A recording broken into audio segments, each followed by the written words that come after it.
జరగనున్న సార్వత్రిక ఎన్నికల్లో ఎన్ని పార్టీలు జతకట్టి వచ్చినా ముఖ్యమంత్రి వైఎస్ జగన్మోహన్ రెడ్డి మరోసారి ముఖ్యమంత్రి కావటం తథ్యమని మళ్లీ ప్రజలందరూ కోరుకుంటున్నట్లుగా సంక్షేమ పాలన కొనసాగుతుందని ఆత్మకూరు ఎమ్మెల్యే మేకపాటి విక్రమ్ రెడ్డి ఏఎస్పేట మండలం చిరమన మాదారాబాద్ మామిడిచెట్లపల్లిలో ఎన్నికల ప్రచారం నిర్వహించారు. ఈ సందర్భంగా ఎమ్మెల్యే మేకపాటి విక్రమ్ రెడ్డి మాట్లాడుతూ చిరమన సచివాలయానికి ముఖ్యమంత్రి వైఎస్ జగన్మోహన్ రెడ్డి 13.78 కోట్లు అందజేయడం జరిగిందని వివరించారు. ఈ గ్రామంలో గడప గడపకు మన ప్రభుత్వం కార్యక్రమం ద్వారా 7 అభివృద్ధి పనుల కోసం 22.5 లక్షలు అందజేశామని అన్నారు. 374 మంది రైతులకు సంబంధించిన సుమారు 1300 ఎకరాల్లో భూములు సమస్యలను పరిష్కరించడం జరిగిందని వివరించారు.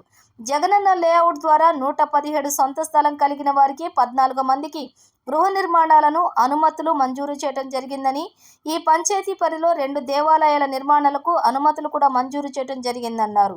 వైఎస్ఆర్ జలకళ ద్వారా అత్యధికంగా 46 బోర్లు ఏర్పాటు చేయడం జరిగిందన్నారు.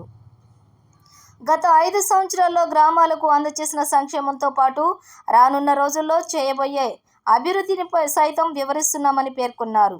గ్రామంలో వాటర్ స్టోరేజీ నిర్మాణం, రామాలయ నిర్మాణంతో పాటు 2.50 కోట్ల వ్యయంతో బీటీ రోడ్ల నిర్మాణాలు, సైడ్ కాలువలు, గ్రావెల్ రోడ్డు నిర్మాణాలను పూర్తి చేస్తామని వివరించారు.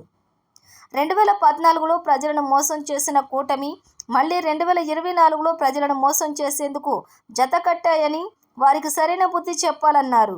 వైఎస్ఆర్సీపీ ప్రభుత్వంలో 2019లో అధికారంలోకి వచ్చిన అనంతరం వచ్చిన ప్రతి హామీని నెరవేర్చిందని, అర్హతే ప్రామాణికంగా తీసుకుని కులమతాలు, రాజకీయ వర్గాలు, పార్టీలకు అతీతంగా పథకాలు అందించిన ఘనత ముఖ్యమంత్రి వైఎస్ జగన్మోహన్ రెడ్డికే దక్కుతుందన్నారు.